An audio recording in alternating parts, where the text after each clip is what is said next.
Hello. Hey, everybody. This is so cool. I'm actually sitting at my work table today in a little different spot than you might be typically used to seeing me if you're here with me on Tuesday. Um, and the good news is everything is working out. There's no technology glitches today, which is so wonderful. So, my name is Crispina French, and I am a textile recycling entrepreneur activist, and I'm kind of pivoting a little bit into coaching people to build truly sustainable textile upcycling businesses that serve not only the planet but also their ideal lifestyle. So today I'm talking to you a little bit about, I've just been thinking a lot about creativity. And one of the things I hear so often is, oh my God, you are so creative. And it's true. This creativity is definitely my superpower without question. But one of the things I've realized is something I'm going to share in just a minute. But before I start going off on my huge tangent, are you listening to this from where are you? Where are you located? Tell me where you're from. I'm actually right now, I'm in Beckett, Massachusetts. It's been a really cold winter so far, but today it's kind of grody out there. It's like 37 degrees. Things are melting. Things are dirty. It's muddy. We're hoping, and we're going to get back to some cold weather coming up pretty soon. And I'm a big like outdoor person. I like to ski. So, tell me, where are you coming? Where are you tuning in from? If you're watching this live or recorded, I'd love to know. And I would also love to know today my question for you. And Woven by Kim is in West Virginia. Welcome, welcome. I'm so glad to see you here. Hey, Susie Kane. Oh, in Los Angeles. Oh, you're the best. How are you doing? Minnesota. All right, Sarah. Sarah's out in Minnesota. Yeah, so just pop in the comments if you can where you're tuning in from. Carrie's out in Detroit. You guys are awesome. I'm so glad you're here. So in addition to telling me where you're tuning in from today, I would like to know, do you have a textile upcycling business that you like to follow? Hey, Sue Burrows in Wisconsin. Um, who's your favorite? Who's your favorite textile upcycler? If you're not familiar with any textile upcyclers that you love, maybe just pop in the comments a business, a small business that maybe like an entrepreneurial business that you love and support and think that their creativity is shown in their product, in their business, in their presentation. And today, in today's world, with us so tied to our, hunkering down during this pandemic, it's, the presentation that we see from people about themselves and their business is all pretty much virtual, right? Oh, Susie Kane, she's like, you are, oh, you're the best. Oh, me and Cat Wise. And can I tell you about Cat Wise? Because Cat and I are actually really good friends, and I love her. So yeah, we're both textile recycling sweater girls, women, I guess now, because we're not girls anymore. Even though I have to tell you, I do feel like a girl most days. Okay, cool. So just keep those coming because one of the things that so today we're talking about creativity and about how you being able to have a creative job, being able to tap into your creative spirit and your creativity, your creative thought process is like such a gift, right? But one of the things that I find happens to me and to a lot of other people who are creatives in their lives, people who follow that path, is that creativity could actually become a detriment.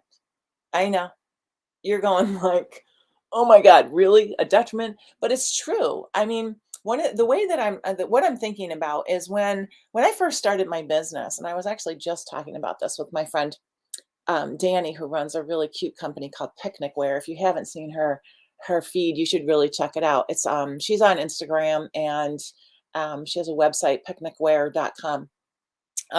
But I'll put that in the comments so you can follow those links over there later. But um, you know, building a successful textile recycling business really requires a focus the development of a pretty clear aesthetic. Right. So you want to, like for me, when I started my business, I started by making these little guys. This is a ragamuffin. I actually got through college. I was actually known as the ragamuffin girl for a very long time. So these little guys are were all made out of, this one is from 1991. This was made out of vintage wool sweaters. Here's another one. And actually they're so cute, right? I just love them.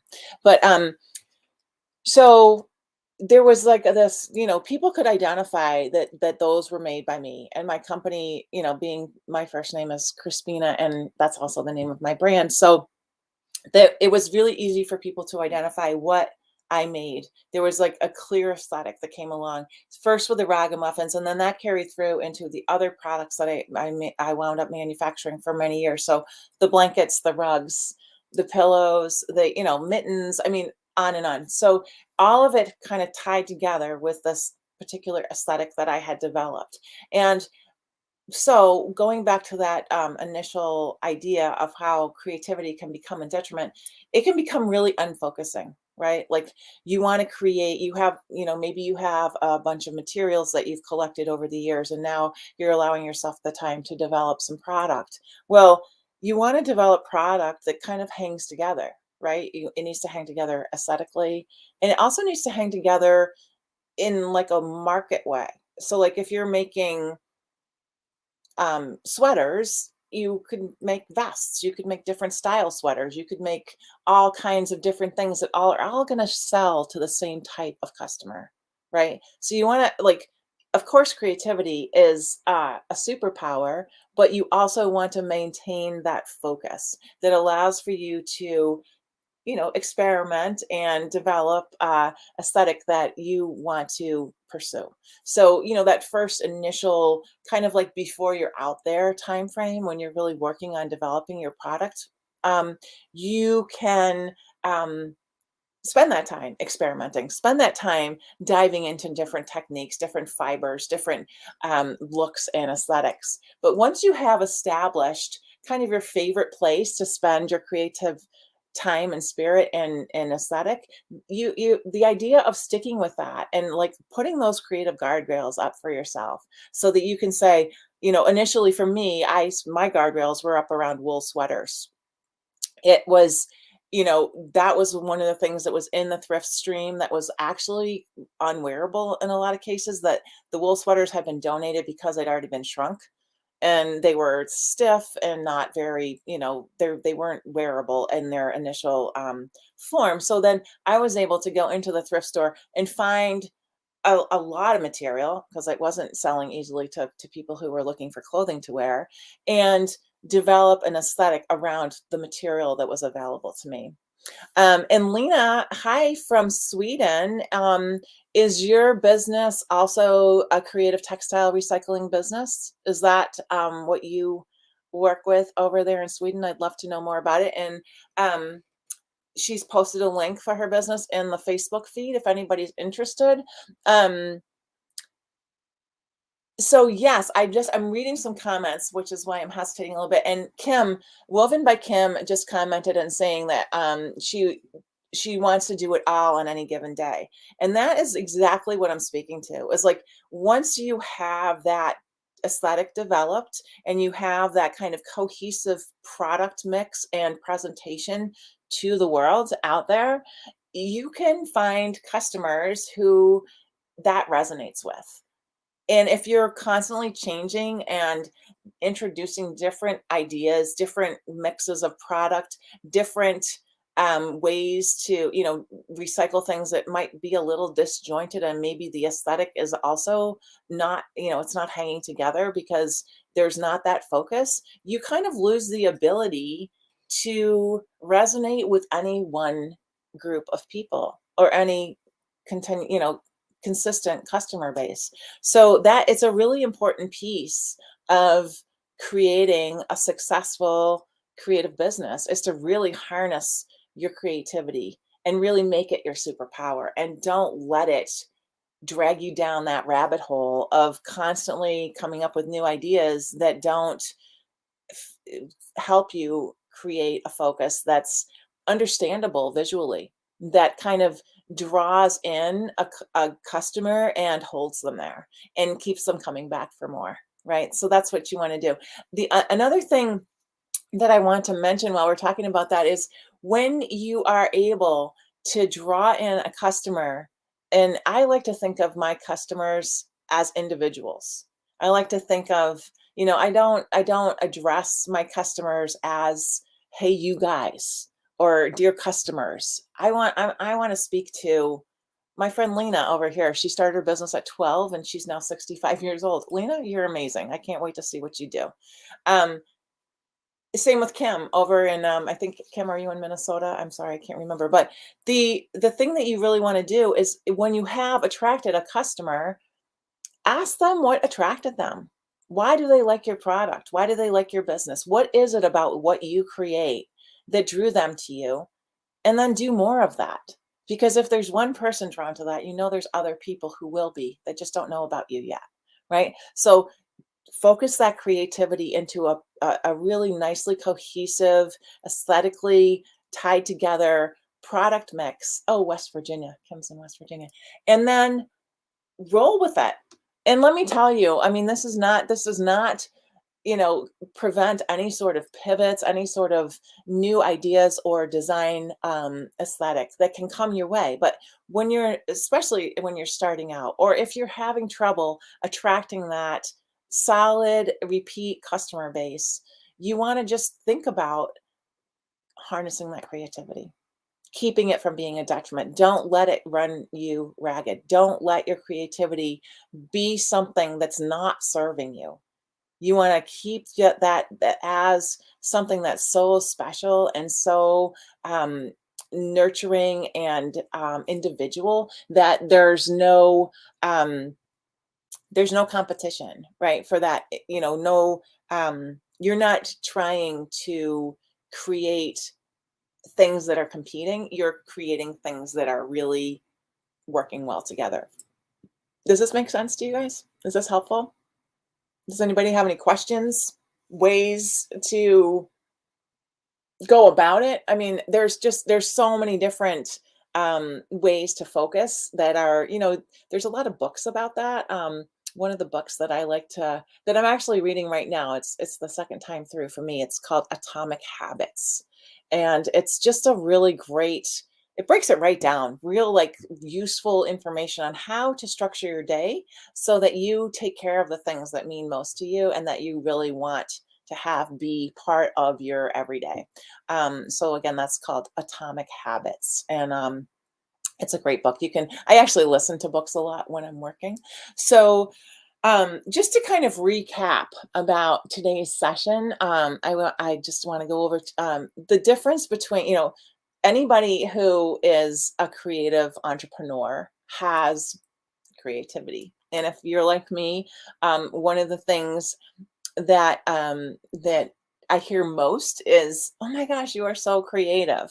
Well, that is what a gift we are given, right? To have that luxury of spending our lives being creative and using that part of our brain that really nurtures our self confidence and really being creative actually is a super helpful tool to eradicate stress and anxiety. Did you guys know that? It's like actually scientifically proven to encourage self-confidence and really put stress and anxiety at bay. So um, again, a blessing, right? But the thing that creativity can do is it actually can become a detriment if you don't kind of harness it and put little guardrails up for yourself and kind of let yourself be creative within a scope so that when you're creating product and you're presenting yourself to the world, mostly the way I am right now on social media on screen,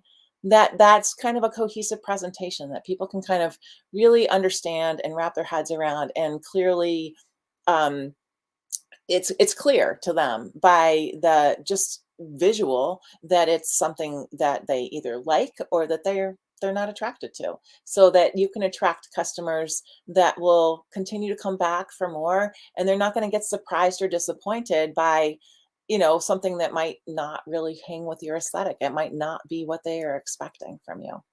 um so That is so funny. Carrie Murphy Kelso just said she is actually reading Atomic Habits in her book club right now, which is so cool. That's amazing. Um, so you're out in Detroit, and I wonder. I bet you your book club's probably online. So, and then the other thing is, yes, focus is key, and woven by Kim, ADD, keeping it under control. I also, I'm not going to say suffer, but I also live with ADD. And the thing that became most helpful for me was being very habitual about my focus. Right. So don't let myself go down rabbit holes because I will be gone. I will be gone for weeks and I might come back with something that you guys are all like, you made that? Are you sure? So yeah, and it took me a while. I think I was about 10 years into my business before I realized it's so much easier. It's so much easier to work with focus. Okay. When you know, like, okay, that does not fit with my aesthetic. It's not going to appeal to the same customers that are already in my circle. Don't do it. Put it down. That could be somebody else's creative endeavor, and your creative endeavor can be taking what you're working on and the methods and the aesthetics that you have developed and pushing that to always be engaging for you and always be learning something new and taking it to a new level. It enables you to really push past the boundaries that you might have run up against in the past and blossom into something that's even more amazing. And I saw a comment, somebody said that they have an issue knowing what they want to do. And this process that I teach takes a lot of introspection, a lot of time spent thinking, what do you want to do? What kinds of fibers do you like to work with? What kinds of product do you like to make? What kind of customers do you like to serve? Who are those people, right? We'll talk more about that in a future segment. But right now, I just want to say that if you tuned in late, today we're talking about how creativity can actually be seen as a detriment. There is a blog post on my blog, which is at crispina.eco, that talks a little bit about this topic. And if you have questions, comments, things that you would like to touch upon or share with the lovely community of people that gather here on my weekly Tuesday textile alchemy Tuesdays, that 20 minutes every Tuesday, 11 a.m. my time. I'm in Eastern Standard Time, same as New York City. I'm here. So, and I love to, hear what you're interested in learning because I sometimes don't know what is most pertinent for the people who are out there watching. Um, Actually, I never know what's most pertinent for you because I am not a mind reader. But I am an OG textile upcycling entrepreneur, artist, and now coach. I'm super excited about a little course that I have coming up that's going to be a little 4 video series for free. If anybody's interested, hop on my email list. And let me know that you're interested in, actually, you don't need to let me know. I'll send out an email and you can let me know that way. But yeah, if you're interested in a little free course that goes a little deeper into all of this stuff, you can hop on my email list and it's at crispina.eco. So thank you so much for joining me today. I hope you have a really great rest of your week, and I will see you all live right here next Tuesday at 11. And we'll be talking more about um, building that dream textile upcycling business that will support not only the planet, but will support you and your ideal lifestyle. So, with that, keep on being awesome out there, everybody. And I'll see you next week.